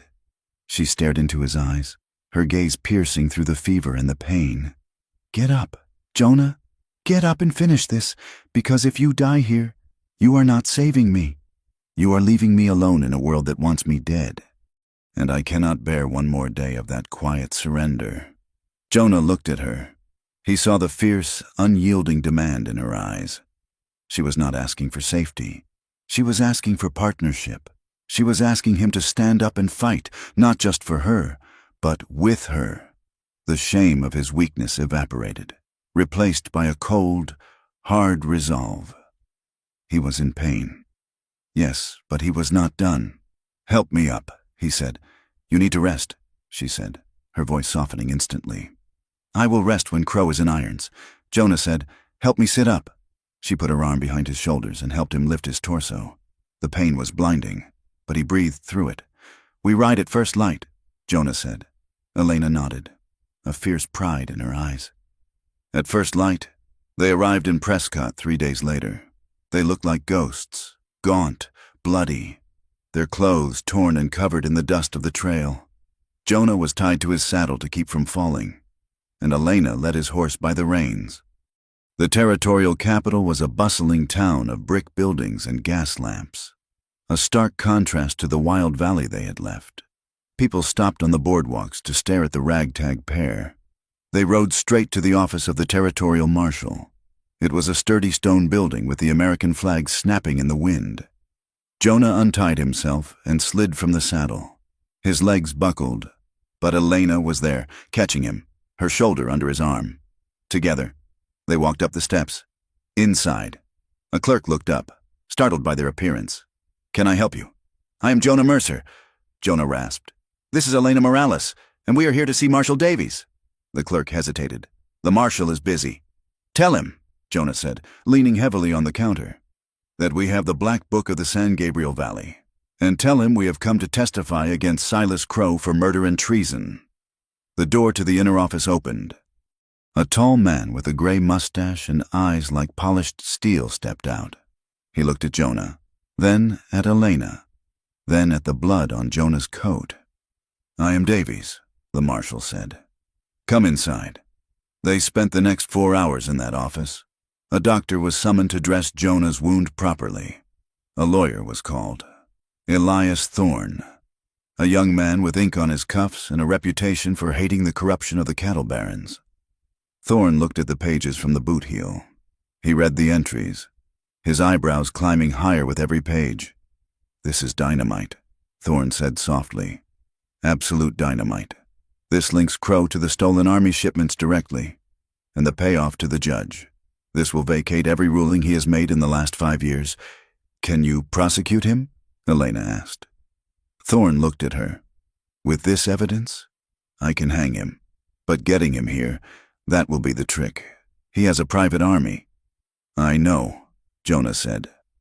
He was lying on a leather sofa, his face pale but his eyes bright. Marshal Davies stood up. "I will deputize a federal posse. We will bring him in." "No," Jonah said. He struggled to sit up. "If you ride into the valley with a federal posse, he will burn the evidence he has left and scatter. He will turn it into a war, and innocent people will die." "What do you suggest?" Davies asked. "Issue the warrant," Jonah said. "But let us go back. Let us rally the people he has been stepping on. If the town turns on him, if his own neighbors stand up, his power breaks. He cannot fight a whole valley. It is suicide." Thorne said. "You are injured." "I am not alone," Jonah said, looking at Elena. Davies looked at them for a long time. He saw the exhaustion, but he also saw the iron. "I will give you 3 days," Davies said. I will telegraph the warrant to the local deputy, the one you said was clean, but I am coming behind you with 20 men, if you are not alive when I get there." "We will be alive," Valentina said. News traveled fast on the wire, but fear traveled faster. By the time Jonah and Elena began the ride back south, rested, rearmed, and carrying the weight of federal authority, the valley was already boiling. Crow had heard of their escape. He had heard of the arrival in Prescott. He knew the walls were closing in. As they crested the final ridge looking down into the San Gabriel Valley, the sky was dark with smoke. Fires were burning on the far side of the river. "He knows," Elena said, watching the smoke rise. "He is trying to burn the truth," Jonah said. "He is trying to scare them back into silence one last time." He checked his rifle. The pain in his side was a dull throb now. Manageable. "Are you ready to go home?" Jonah asked. Elena looked at the valley. It was harsh, cruel, and currently on fire, but it was theirs. "Yes," she said. They kicked their horses into a gallop, riding down into the bowl of the valley, not as fugitives, but as the spark that would finally ignite the powder keg. The silence was over. The reckoning had begun. The return to the San Gabriel Valley was not a homecoming.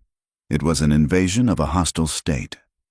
Jonah Mercer and Elena Morales rode down from the high passes into a landscape that looked as though it had been scoured by a vengeful god. The drought had tightened its grip, turning the range into a patchwork of gray dust and brittle sage. But the desolation was no longer just the work of the sun. Silas Crow had declared war on the land itself, in the week since the warrant had been issued in Prescott. Crow had moved to strangle the valley into submission before the federal law could arrive. He had ordered his men to dynamite the diversion channels on the North Fork, cutting off the water supply to the small holdings downstream. He had fenced off the common grazing routes, posting armed riders at every gate with orders to shoot any livestock or person that crossed the line. Jonah and Elena did not go to the ranch house. They went to the scorched earth of the lower pasture, where a group of 20 men and women were gathered near a dry well. It was a coalition of the desperate. Elijah Reed with his shotgun across his knees. Dutch, Jonah's foreman, looking haggard and grim. Mei Lien, standing with the washerwomen, and a dozen small-time homesteaders who had seen their crops wither in the span of 3 days. When Jonah rode into the circle, the silence was heavy. They looked at him not as a savior, but as the man who had struck the match that started the fire. "We have the warrant," Jonah said. His voice rasped from the dust. "A warrant is a piece of paper," Elijah said, spitting on the cracked ground. "Crow has men with repeaters. He cut the water to the south settlements yesterday. My well is pumping mud. Jonah, then we dig deeper," Jonah said, dismounting, "and we fight back. We are ranchers. Jonah, not soldiers," a man named Tobias said. He was a sheep farmer, a gentleman whose face was etched with panic. "If we stand up, he will burn us out." "He is already burning you out," Elena said. She slid from her horse, her movement stiff but commanding. She stood beside Jonah, dusty and worn, but holding her head high. "He is starving your cattle and stealing your water," she continued, looking from face to face. "He is counting on you to be quiet so he can take what is left. He thinks you will trade your dignity for a few more days of survival." She walked toward Tobias. "Is that what you want for your children? To live on land that Silas Crow allows you to keep until he decides he wants that too?" Tobias looked down. "No, ma'am." "Then we stand," Jonah said. "We pool our resources. We share the water from my upper spring until the marshal gets here. We ride in groups. And we do not let him take one more inch." The escalation was immediate and brutal. Crow's strategy was simple: break the spirit of the resistance by destroying their livelihood. 2 nights after their return, the moon was hidden behind a thick veil of dust. Jonah was on watch at the perimeter of his ranch. Rifle in hand, the air smelled of ozone and dry earth. The attack did not come with gunfire. It came with fire. A flicker of orange light erupted on the eastern horizon, near the main barn. It grew instantly, climbing the dry timber of the walls. "Fire!" Jonah shouted, firing 3 warning shots into the air to wake the bunkhouse. He spurred his horse toward the blaze. By the time he reached the yard, the barn was a roaring inferno. The heat was physical, a wall of force that singed his eyebrows. Inside, the screaming of the horses was a sound that tore at his soul. "Get the doors!" Dutch yelled, running from the bunkhouse in his long johns, dragging a water trough bucket. Jonah dove off his horse. He ran to the main doors, shielding his face with his arm. The wood was hot enough to blister skin. He threw the latch and heaved the doors open. Smoke billowed out, thick and black. A terrified mare bolted past him, her mane smoking. Jonah rushed inside, into the suffocating heat. He grabbed the halter of the lead stallion, a horse he had raised from a foal. The animal was rearing, eyes rolling in terror. "Easy," Jonah coughed, dragging the animal toward the light. He managed to get 4 horses out before the roof groaned. "Get back!" Dutch screamed.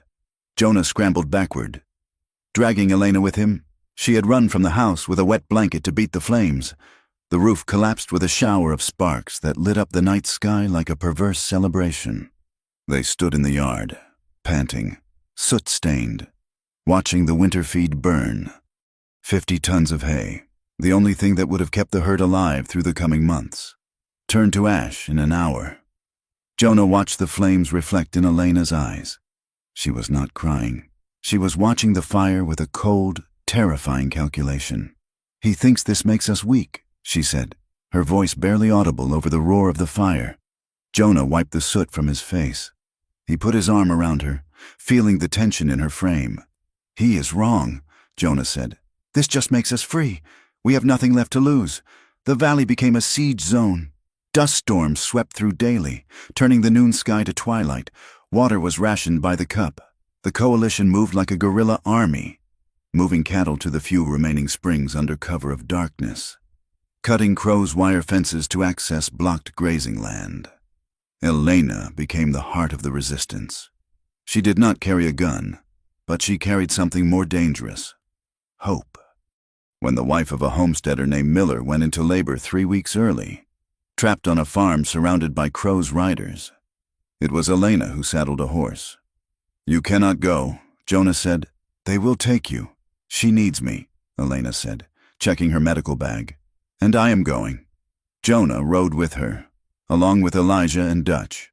They approached the Miller farm at a gallop. 3 of Crow's men blocked the road, rifles raised. "Turn back," one of them shouted. "This road is closed by order of the Cattlemen's Association." Jonah pulled his Winchester. "This is a public road, and we are coming through. We have orders to shoot trespassers." The rider sneered. Elena rode her horse straight at them. She did not slow down. She did not look at the rifles. She looked the lead rider in the eye. "I am going to deliver a baby," she said, her voice cutting through the wind. "If you want to shoot a midwife on her way to a birth, you go right ahead. But know that your mother would curse your name for eternity." The rider hesitated. He looked at the gun in his hand, then at the fierce, small woman on the horse. The shame of it, the sheer dishonor of shooting a woman doing God's work, broke his resolve. He lowered the rifle. "Let her pass," he muttered. They rode through. The birth took 12 hours. Outside, the dust howled against the siding. Jonah and the men stood guard on the porch, watching the shadows. Inside, Elena fought for 2 lives. When the cry of the infant finally pierced the air, thin and strong, it felt like a victory greater than any gunfight. Jonah went inside. He saw Elena washing her hands in a basin, her face gray with exhaustion but lit from within. Mrs.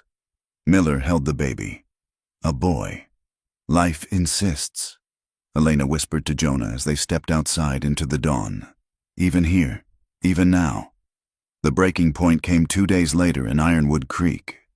Sheriff Barton, pressured by Crow to end the insurrection, decided to make his move. He knew he could not arrest 50 ranchers, but he could arrest the symbol of their unity. Jonah and Elena had ridden into town to meet the circuit judge, Judge Pendergast, who had finally arrived to hear the preliminary motions of the federal case. The town was tense. Shopkeepers watched from behind shuttered windows.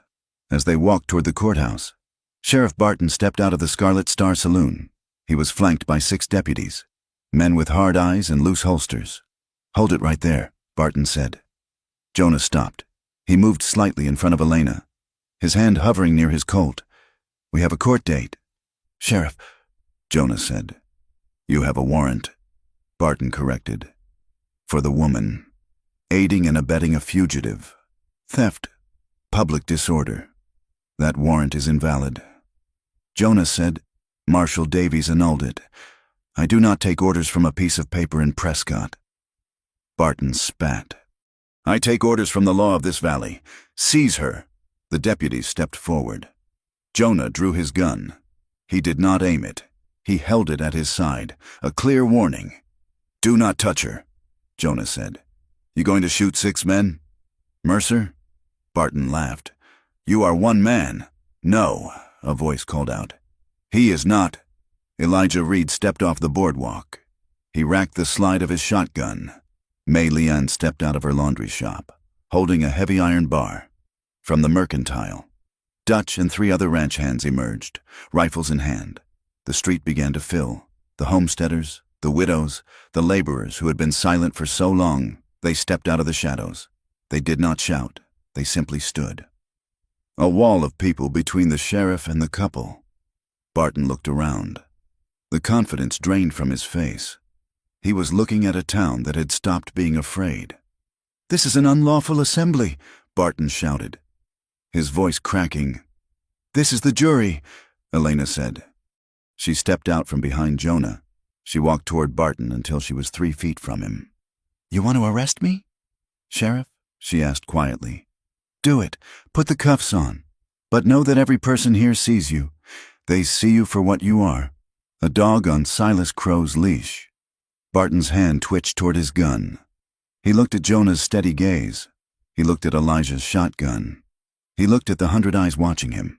He spat on the ground and turned away. "Get back to your posts," he growled to his deputies. "We will settle this in court." The crowd parted to let Jonah and Elena pass. As they walked up the steps of the courthouse, Jonah took Elena's hand. He did not care who saw. It was an act of defiance, a declaration that love was stronger than their law. The courtroom was a stifling box of stale air and tension. Judge Pendergast sat behind the high bench, wiping sweat from his bald head with a handkerchief. He was a man who preferred quiet backroom deals to the glare of public scrutiny, and he looked unhappy to be there. Silas Crow sat at the defendant's table. He was a large man, impeccably dressed in a charcoal suit, looking bored. He did not look at Jonah. He looked at the judge with an expression of expectant ownership. The gallery was packed.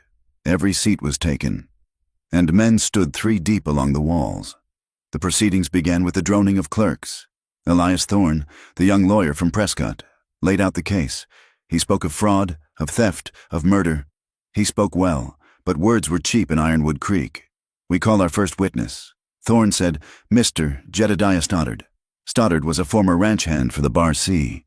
He had come to Jonah 3 nights ago, weeping, confessing that he had helped move the crates of rifles. He had sworn he would testify. Stoddard took the stand. He looked terrified. He kept glancing at the back of the room, where Crow's foreman, Pike, was leaning against the doorframe, cleaning his fingernails with a long knife. "Mr.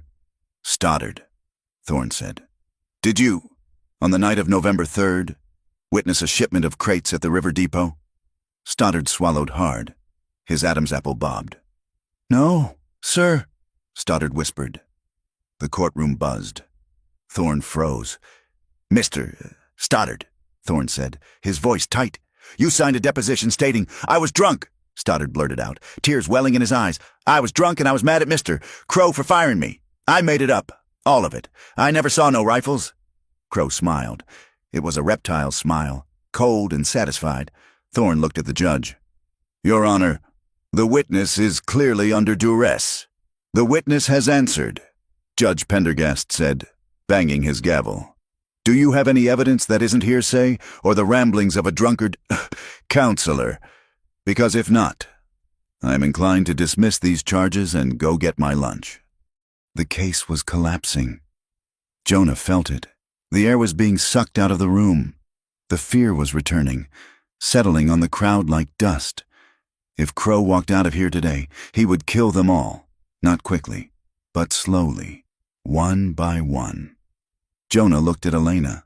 She was pale, her hands gripping the rail of the bench in front of her. She looked at him, and he saw the plea in her eyes. "Do something." Jonah stood up. "I have evidence," Jonah said, his voice cut through the murmur. "Sit down." "Mr. Mercer," the judge snapped. "You are not counsel. I have the ledgers," Jonah said, walking into the aisle. The room went dead silent. Crow stopped smiling. He turned in his chair, his eyes narrowing. Jonah reached into his coat. He pulled out the packet of pages they had found in the dead boy's boot. "These are pages from the secondary ledger kept at the river depot," Jonah said, holding them up. "They detail dates, shipment weights, and payments from the Mexican militia. And they detail a payment of $5,000 to a certain Judge Pendergast in 1876. The judge went white. "That is inadmissible," Pendergast shouted. "Standing up. Stolen property. It is the truth," Jonah roared. He walked to the front of the room. He slammed the papers onto the clerk's desk. "And I can verify them," Jonah said, turning to face the crowd. "Because I was there, I watched the shipments." This was the lie. He hadn't been there, but he had to place himself at the scene to validate the timeline, to make himself a material witness. Crow's lawyer jumped up. "Objection, Mr. Mercer is a fugitive. He is admitting to trespassing and conspiracy." "I'm admitting to it," Jonah said, looking straight at Crow. "I was there. I helped move the crates. I saw what was in them. I am an accomplice." The crowd gasped. Elena stood up, her hand over her mouth. She knew what he was doing. He was implicating himself. He was confessing to a felony to ensure the evidence was admitted. He was trading his freedom for Crow's destruction. "You are confessing to treason, Mercer?" Pendergast asked, his voice trembling. "If that is what it takes to hang him," Jonah said, pointing a shaking finger at Crow, "then yes, I am guilty. But so is he. And unlike him, I am willing to pay for it." Jonah turned to the gallery. "He killed Caleb," Jonah shouted. "The grief of 4 years finally breaking the surface. He killed my brother to keep this secret. He killed Thomas, a boy of 19, to hide these papers. He is not a baron. He is a butcher." Crow stood up, his face purple with rage. "You shut your mouth, you dirt-farming peasant! He did it!" Stoddard screamed from the witness stand. "He broke." The sight of Jonah sacrificing himself shattered the cowboy's fear.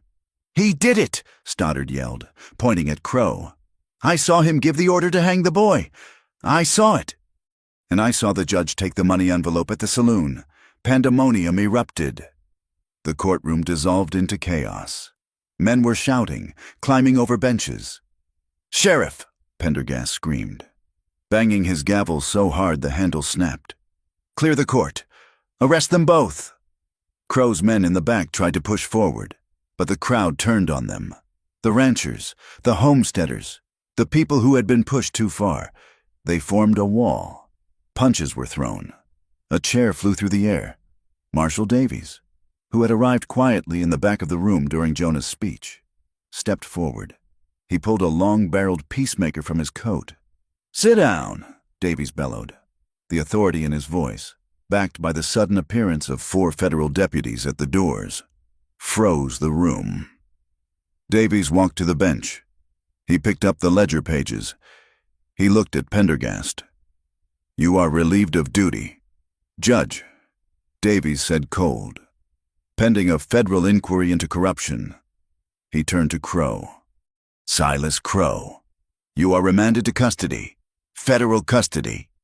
Crow looked at his men. He looked at the exits. He saw only hostile faces. "You cannot do this," Crow hissed. "I own this valley." "Not anymore," Jonah said. He was standing in the center of the storm, his chest heaving. "Deputies, take him," Davies ordered, as the handcuffs clicked onto Crow's wrists. A roar went up from the crowd, a sound of vindication that shook the rafters. But it was not over. Outside, the sound of glass breaking shattered the moment. A gunshot rang out, close and loud, Crow's private militia. The men who had not been in the courtroom had surrounded the building. "Let him go," a voice shouted from the street, "or we burn it down with all of you inside." Elena ran to Jonah's side. She grabbed his arm. "They are not going to let him leave," she said. Jonah looked at her. He touched her face, his thumb grazing her cheekbone. "Then we fight our way out," he said. He picked up his rifle from the evidence table where the bailiff had left it. He looked at Elijah, at Dutch, at the men and women of the valley who were now armed with nothing but righteous anger and the few weapons they had smuggled in. "Open the doors," Jonah said to the marshal. Davies looked at him. "You are under arrest too, Mercer. By your own confession." "I know," Jonah said, "but you need my gun right now more than you need my wrists in irons." Davies nodded grimly. He looked at the deputies. "Open them." The double doors of the courthouse swung open. The blinding afternoon sun flooded in. The square was filled with mounted men, rifles leveled at the steps, but behind them, coming from the side streets, were more people. The town was waking up. The shopkeepers were coming out with shotguns. The women were throwing stones. The fear had broken, and in its place was a chaotic, beautiful fury. Jonah stepped out onto the porch, Elena beside him. He racked the lever of his Winchester. "This ends today," Jonah shouted to the valley, and the first shot of the final battle rang out. The chaos outside the courthouse was a blinding storm of dust and gunpowder. The sun was dipping low toward the western ridges, casting long, blood-red shadows across the square of Ironwood Creek. The air was thick with the sharp crack of rifles and the panicked shouting of men who had never expected the sheep to bite back. Crow's militia, a group of 20 hardened mercenaries paid in gold and whiskey, found themselves flanked. They had expected to slaughter a few unruly farmers. Instead, they were facing a town that had found its spine. The shopkeepers fired from the rooftops. The ranch hands fired from the alleyways. It was sloppy, desperate, and fierce. In the confusion, a buckboard wagon smashed through the line of deputies near the livery stable. Driving it was Pike, Crow's foreman, whipping the horses into a frenzy. In the back, crouching low, was Silas Crow. He clutched a heavy leather satchel to his chest, the master ledgers he had kept hidden in the bank vault, the ones that listed every bribe, every stolen acre, and every man he had ordered killed. "He is running!" Jonah shouted, vaulting over the hitching rail. Jonah ignored the pain in his side, the wound from the ambush still a raw fire in his flesh. He ran to his roan, which was rearing against the reins held by a terrified boy. Elena was already mounting a gray mare she had commandeered from the sheriff's line. She looked at Jonah, her eyes dark with the knowledge of what had to be done. "If he destroys those books, he walks free," she said. "He is heading for the Badlands," Jonah said, swinging into the saddle. "He thinks he can lose us in the arroyos." Marshal Davies ran out of the courthouse, his face bleeding from a graze on his cheek. He saw Jonah and Elena turning their horses. "Wait for the posse," Davies yelled. "There is no time." Jonah shouted back. He kicked the roan. The horse lunged forward, scattering the crowd. Elena was right beside him, and behind them came Elijah Reed on his plow horse and Dutch, grim-faced and armed with a repeater. They tore out of town, leaving the gunfight behind them. The chase was on, not for glory, but for the final nail in the coffin of a tyrant. The pursuit led them south, into the harshest country the territory had to offer. This was the Devil's Anvil, a landscape of broken shale, twisting slot canyons, and mesquite thickets so dense they could tear a rider from the saddle. The sun vanished, leaving a bruised purple twilight that made the footing treacherous. The wind picked up, howling through the canyons, covering the sound of hoofbeats. Jonah rode by instinct. He knew this land. He knew that Crow was heading for the old miner's track that led to the border. If Crow crossed the river, he was gone, and the truth went with him. They found the wagon 2 miles in, smashed against a boulder where a wheel had shattered. The horses were cut loose. The tracks of 3 mounted men led up a narrow, dry wash. "He is on horseback now," Elijah said, sliding from his saddle to check the ground. Moving slow, the horses are carrying double weight. Pike and Crow on one, his guard on another. We can catch them before the ridge, Jonah said. They pushed the horses to their limit. The animals lathered, their breathing ragged in the cooling air. The moon rose, a sliver of bone in the black sky, illuminating the canyon walls in ghostly relief. They cornered them in a box canyon known as Dead Man's Drop. It was a cul-de-sac of stone, steep walls rising on three sides. Crow and his men had dismounted. They had taken cover behind a cluster of fallen rocks. In the center of their small fortification, a small fire was already flickering. "He is burning them," Elena cried out. Seeing the glint of the flames, Crow was tearing pages from the leather satchel and feeding them to the fire. He looked frantic, a man trying to erase his history one sheet at a time. Jonah pulled his rifle. "Spread out." They moved into the cover of the scrub brush. Gunfire erupted immediately from the rocks. Bullets whined off the canyon walls, sending chips of stone flying. "Surrender." "Crow!" Marshal Davies's voice boomed from the canyon entrance. He had caught up, riding hard with 4 deputies. "You are surrounded!" Crow did not answer. He just fed more paper to the fire. Pike stood up to fire, his face twisted in a snarl. Jonah took aim. He breathed out, steadying his shaking hands. He fired. Pike spun around, his shoulders shattered. He fell back, dropping his rifle. "Move in," Davies ordered. The deputies advanced, firing suppression rounds. Jonah and Elena moved up the left flank, using the darkness of the canyon wall. Crow saw the walls closing in. He grabbed the satchel, now smoking, and pulled a revolver from his belt. He grabbed one of his own men, a young hired gun, and shoved him into the line of fire as a human shield. The cruelty of it made Jonah pause. In that second of hesitation, Crow leveled his gun at Elena, who was moving between 2 boulders. "Elena!" Jonah screamed. He lunged from his cover, trying to draw fire, but he was too far away.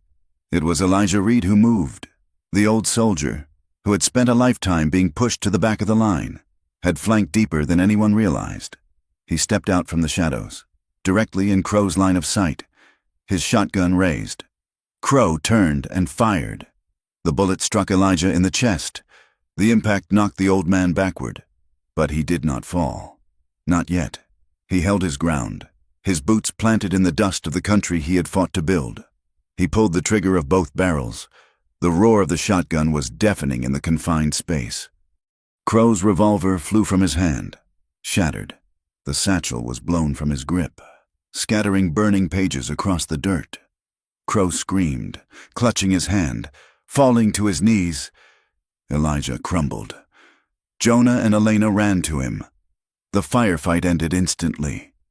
Crow's remaining men threw down their guns, terrified by the carnage.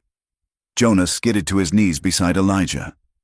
Elena was already there, her hands pressing desperately against the wound in his chest, but the blood was dark and coming too fast. "Elijah," Elena whispered, tears streaming down her dusty face. "Elijah." "Hold on." The old man looked up at the stars. His breathing was wet and shallow.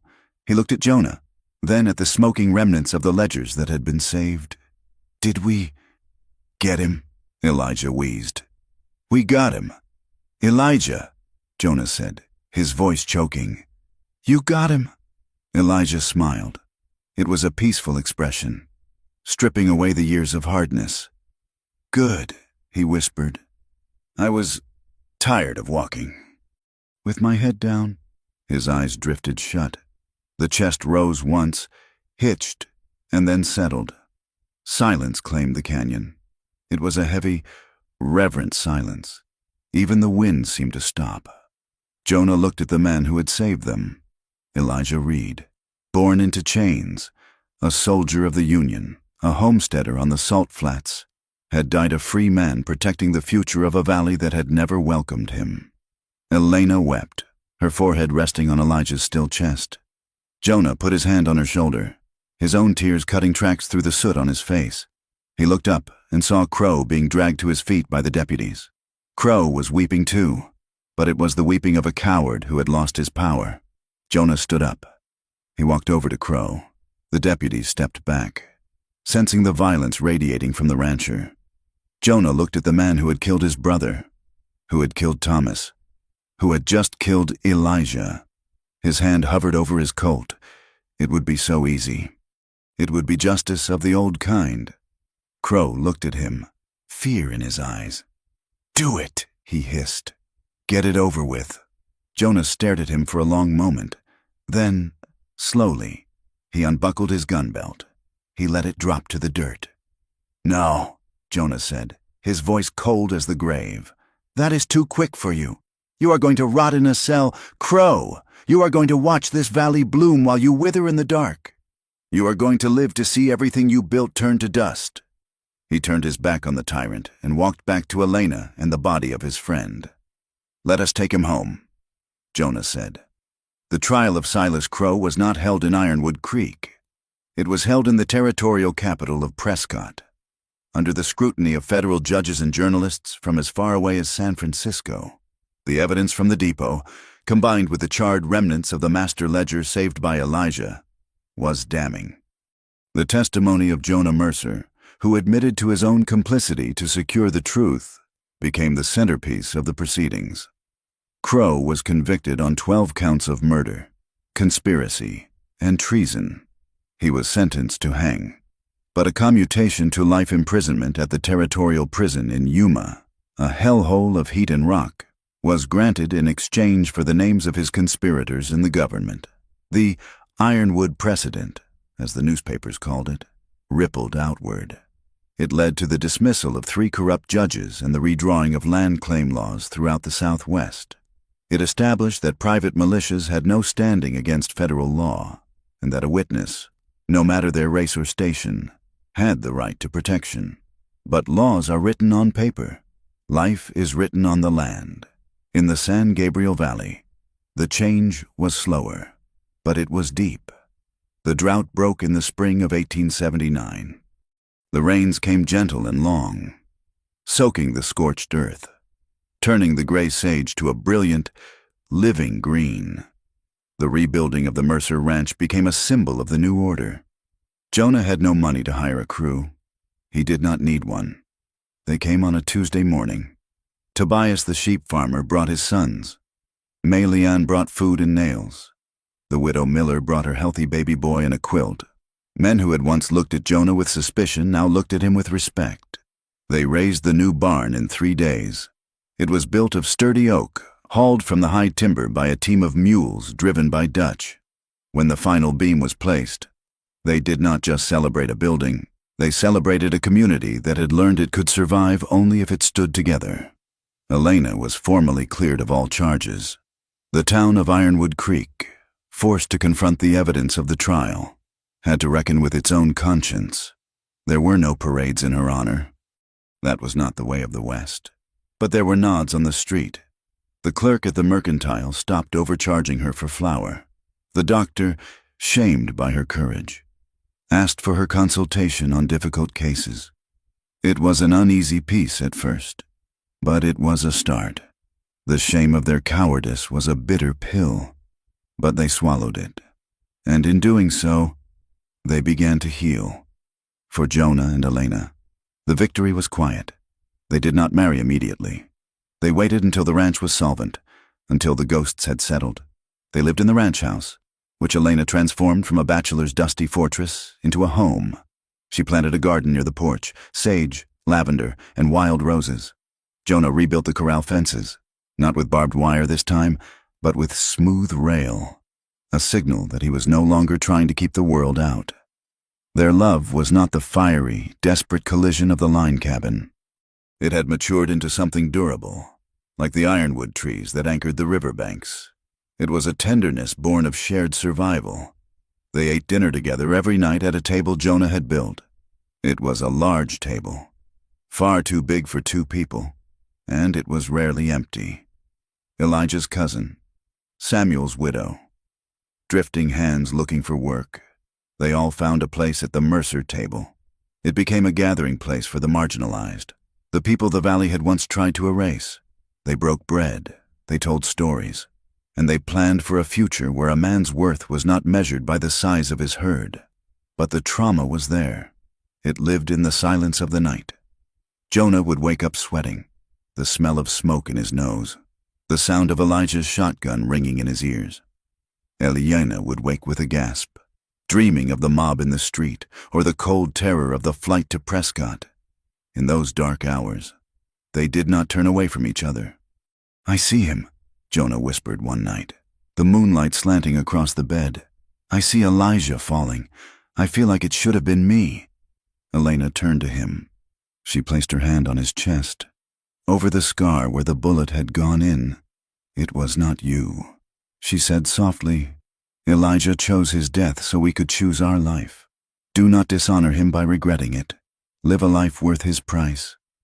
"Jonah," she kissed the scar, "we carry them with us?" She said, "Caleb, Thomas, Elijah. They are the foundation of this house. They held each other until the dawn came, the light washing away the shadows, reminding them that they had earned the right to see another day." Epilogue. 5 years later, the valley was green, the cattle were fat. The San Gabriel Valley had become a place of small, prosperous holdings rather than one man's kingdom.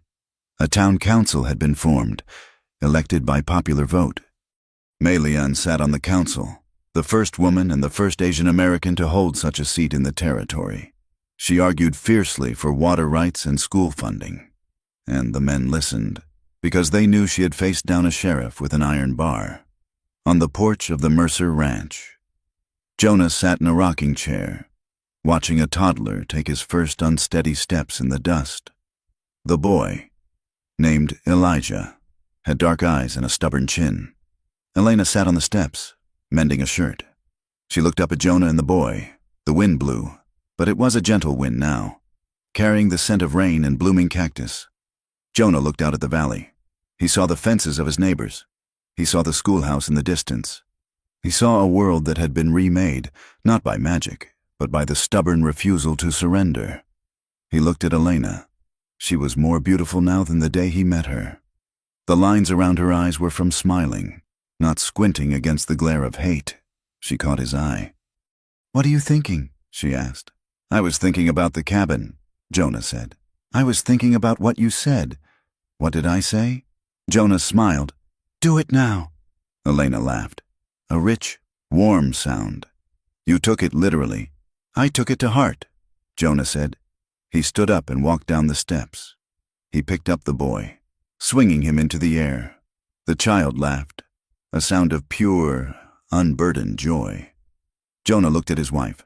"We did it," he said. "We did not just survive. Elena, we lived." Elena stood and walked to him. She wrapped her arms around her husband and her son. "Yes," she said, resting her head on his shoulder. "And tomorrow, we do it again." The sun set over the western ridge, painting the sky in gold and violet.